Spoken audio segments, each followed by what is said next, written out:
Hey everybody, welcome back to Starfyre Gaming. I am Sir Joseph and this is Warhammer 40k Rouge Trader. This is going to be one of those episodes where we're going to talk to two characters and get some of their backstory. We're going to talk to Heinrix and Abelard. Abelard first and Heinrix. If you're not interested in their backstories, this is one you can skip, because that's all this is going to be, is just talking to them, getting their backstories, before we go on back onto the actual quests and that sort of thing. So, Lord Captain.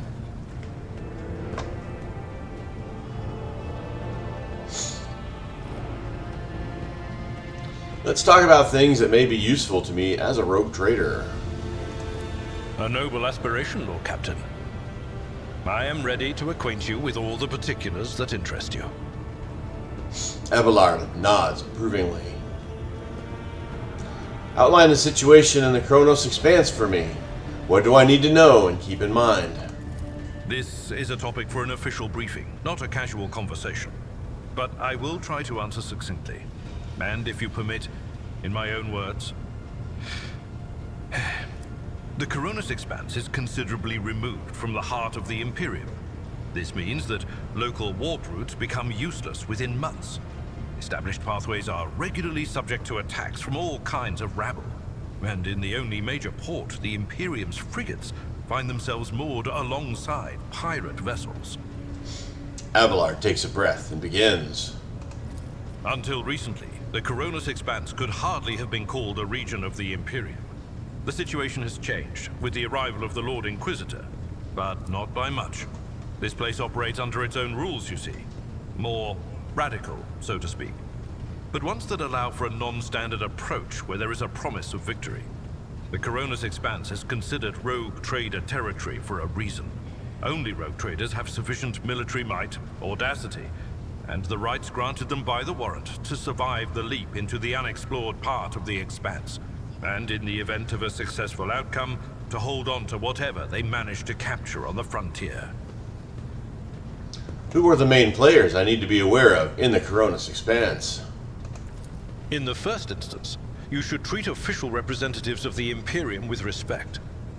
The Expanse may be on the fringes, but it still numbers among the territories of the Golden Throne. The arrival of the Lord Inquisitor has turned the Kronos Expanse into a less wild and uncontrolled region, to the regret of some individuals who had grown inured to the local lawlessness. Rogue traders such as yourself are also servants of the Imperium. They have been accorded special rights and powers. They wield immense authority within their territory, and they enjoy absolute respect in other parts of the Expanse. The most powerful of them are Kalagos Winterscale and Incendia Bastal Chorda. Tread carefully when dealing with either of them. If we are to speak of unclaimed territory, which is what Footfall is, among the scum that dwells on that handful of asteroids, there are three factions that wield considerable influence in the sector. The first is the Kazbala Commission, organized crime in its most primitive form. It holds sway over the Liege of Footfall and has links to rogue trader Winterscale. The second faction is an offshoot of our shining ecclesiarchy, followers of St. Drusus. They are actively building their forces and hold influence over rogue trader Chorda. And finally, the third faction, the Explorators, a wing of the Adeptus Mechanicus. They are willing to die and kill for the secrets of the ancient technological heresies that are hidden among the stars of the Kronos Expanse. Kunrad, our previous Master of Whispers.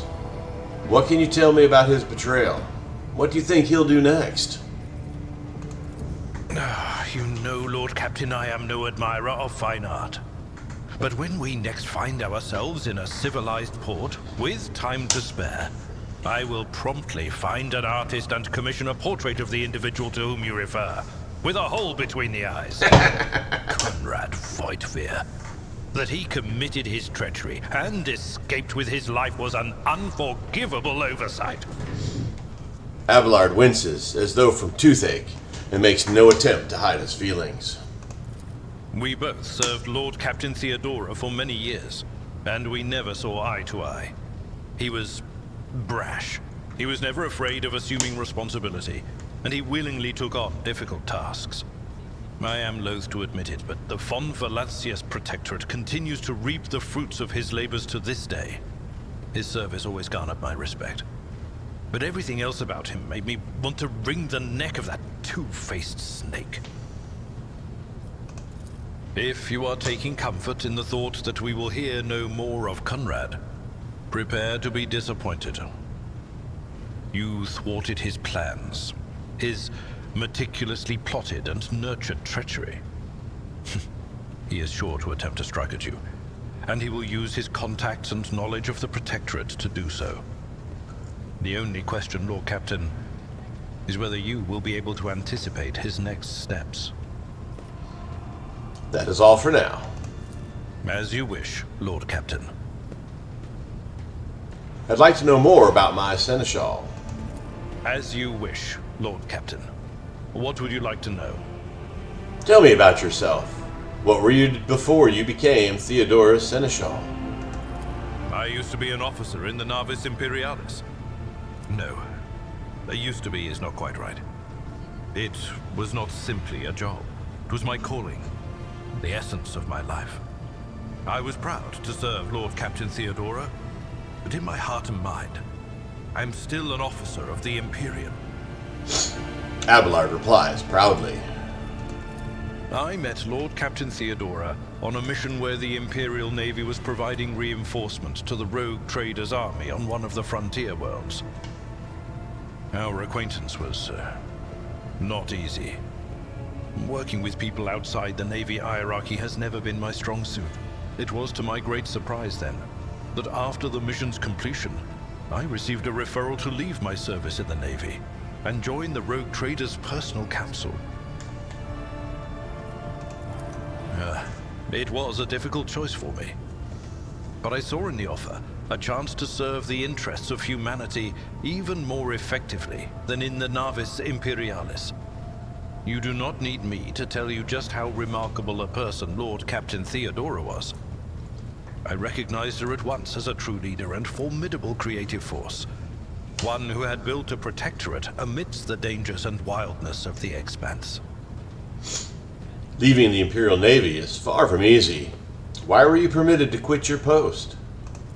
You could say there was no one among the naval command who was willing to impede the wishes of the Rogue Trader. To do so would be to risk their own position and their relationship with Theodora. Well, the Lord Captain possessed certain contacts in the Imperial Navy. Contacts which she used to request help during the conflict on the border world. And which enabled her to make me an offer that resulted in my joining her retinue. Abelard chuckles. The Navis Imperialis is an ancient institution with its own mandates and muster lists. On occasion, in the heat of an official briefing or an informal discussion, I violated those rules, determined to press my point. It is challenging to choose the words to accurately express my opinion on a situation or the actions of others that do not sound overly scathing or confrontational. Many in command were inclined to view my manner of speaking as unbefitting a person of my rank. Abelard seems to crack slightly under your intense stare. The way you talk about Theodora, beginning to think you were in love with her. What? Lord Captain, any allegations of improper feelings or unsanctioned relations are utterly baseless and bordering on the insulting. Utterly baseless. Abelard appears to have lost the power of speech. He furrows his brow and adds, excuse me. Do you have any family? I am a widower. I am a father of 4, and if my information is not outdated, a grandfather of 11. My family lives on Dargonus. None of my children express any eagerness or aptitude for serving aboard ship, and I would hardly have insisted that they follow in my footsteps. Abelard responds demurely. Thank you. I have no more questions, other than the next Of questions. course. Oh, no, that's it. We're not going to have him ask my first name. That just doesn't make sense. I take my leave until next time, Seneschal. We'll be back to talk to him about Cassia Lord Captain. Abelard gives you a regulation salute. Alright, let's go talk to... I thought he was over there. Heinrix. He's around here somewhere. There he is. To what do I owe this visit?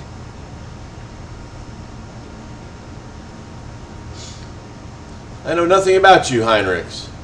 Could you tell me a little about yourself? I'm usually the one interested in the pasts of those around me, not the reverse. I come from a night world, Guizorn 3. I belong to a branch of one of the noble houses until my exceptional abilities were discovered. After that, I was sent on a black ship to Holy Terra, where I was trained, and I began my service for the glory of the Imperium. Heinrich's face is momentarily split by a sarcastic grin. Do you remember your home planet? I do, but I have no ties to my homeworld now. None except my first name. I left Guizorn 3 when I was still a child. My family disowned me, stripping me of my family name. I was given a new one by those who trained me. Even for a noble, being branded a psyker is a mark of eternal shame. I experienced that firsthand before I was put on the black ship. Heinrich's mouth turns down. How did you discover your abilities? Like many psykers unaware of their curse, I found out when a strong emotional reaction triggered an involuntary response. My great-aunt had a pet grink. One day, it bit me, and I boiled it from inside out. And when my great-aunt slapped me for what I'd done, I boiled her too. Ugh. Poor guy. Heinrich falls silent. Then he sighs and reluctantly continues. The interrogator looks away and adds more quietly.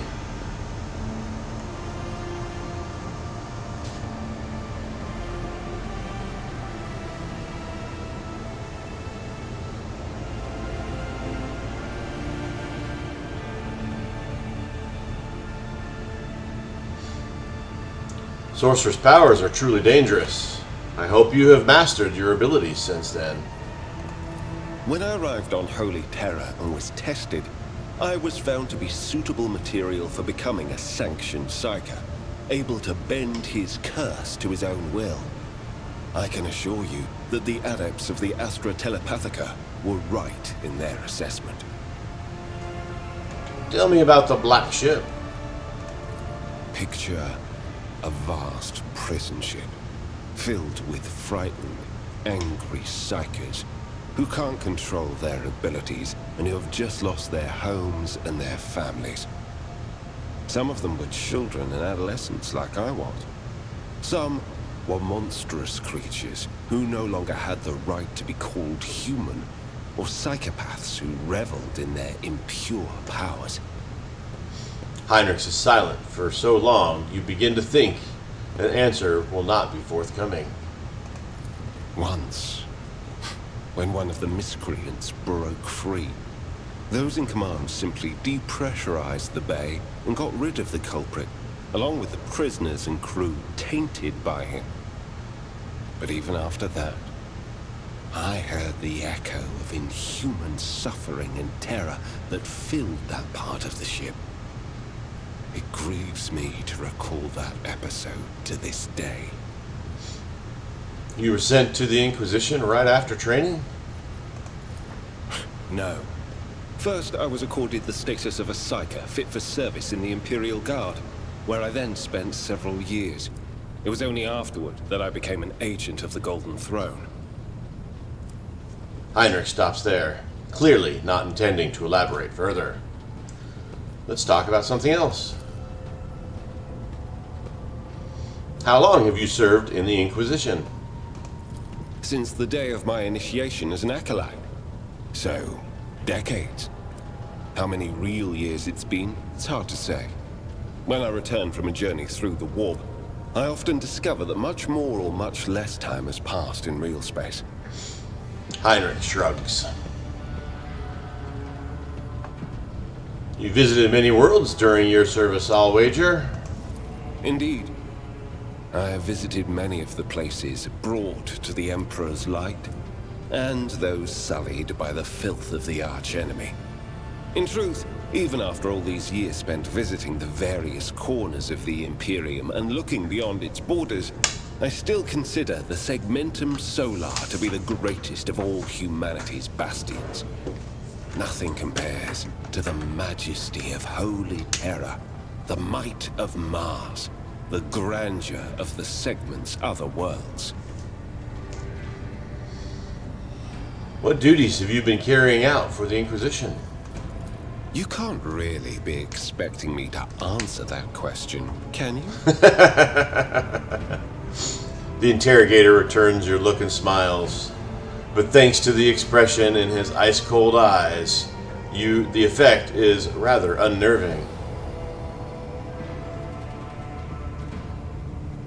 For someone who's been in service for decades, you certainly look young. The first step for biomancers such as myself is to take control of the processes of their own body, including aging. I've endured innumerable hazards in my work. If I allowed every trace of them to remain, I would look completely different today. Heinrix smiles crookedly. Let's change the subject. Gladly. You're not the Inquisitor's only acolyte, correct? Of course not. The Lord Inquisitor's entourage comprises dozens of people. The best of the best. Experts in various fields and disciplines. Some of them I know personally. Others I have never met. To be honest, I'm not even certain that the people I know are still alive. I used to work with other acolytes of the Lord Inquisitor, but in the Coronis Expanse, I have been working alone. Heinrich's expression becomes pensive, and he seems to look through you to something beyond.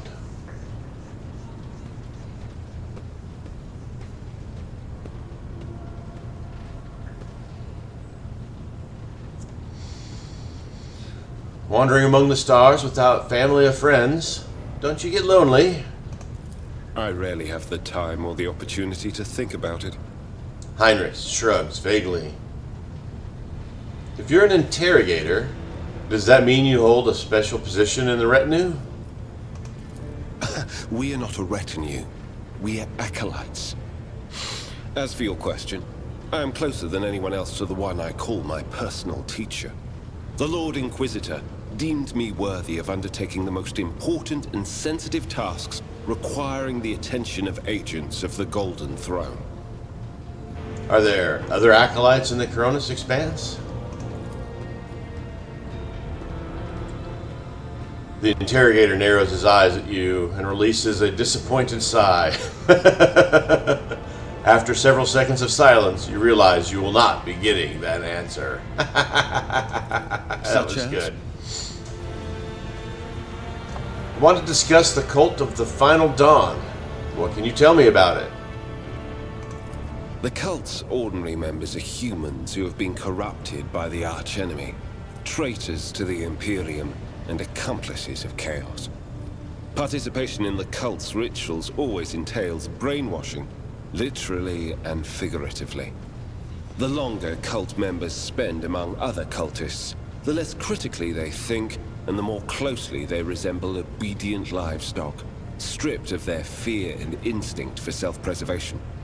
The worst of them go to their deaths without an inkling of doubt, ready to take hundreds and thousands of souls with them. As for those at the top of the cult's hierarchy, we have not yet managed to get a lead on all of the cult's leaders. I imagine that some of them are hiding in the depths of the Coronis Expanse, but those who are orchestrating the fanatics on nearby worlds are hiding very well indeed, or receiving protection from above. Remind me, what is your mission regarding the cult? I need to confirm the reports from my agents. According to them, one of the cult's leaders is in the Kiava Gamma segment, an industrial world within the dominion of the Von Valancius dynasty. I hope you won't impede my investigation. What do you mean, protection from above? Governors, commanders, rogue traders. History is full of those who neglect their duty to the Golden Throne and seek allies in the wrong places. That was a little accusatory the way he said Rogue Trader there. You seem to have been investigating this cult for some time. We discovered the first traces of it as soon as we arrived in the Coronis Expanse. Since then, the more we learn, the better we see just how far the roots of this blight extend. Destroying individual cells is pointless. We must cut this beast off at its head. Let's talk about something else. As you wish.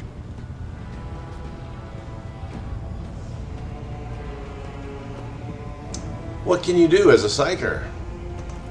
The Lord Inquisitor was most insistent that I master the discipline of Santic Demonology. I use my faith and my power to crush the enemies of the Imperium. Servants of Chaos tremble at the sound of the Emperor's name, uttered by my lips. I am also a skilled biomancer. I can manipulate bodily processes. Sometimes I resort to those skills in the course of my work, when it is necessary to make the subject of an interrogation more cooperative. I must take my leave. Heinrix politely inclines his head in response. Alright, so that's 2 more characters down. We've talked to Abelard and to Heinrix, and that's that. Thank you guys for watching. I do appreciate it. As always, like and subscribe. I appreciate that as well. I have been Sir Joseph. You guys are amazing. Until next time, stay safe out there, and I'll talk to you later.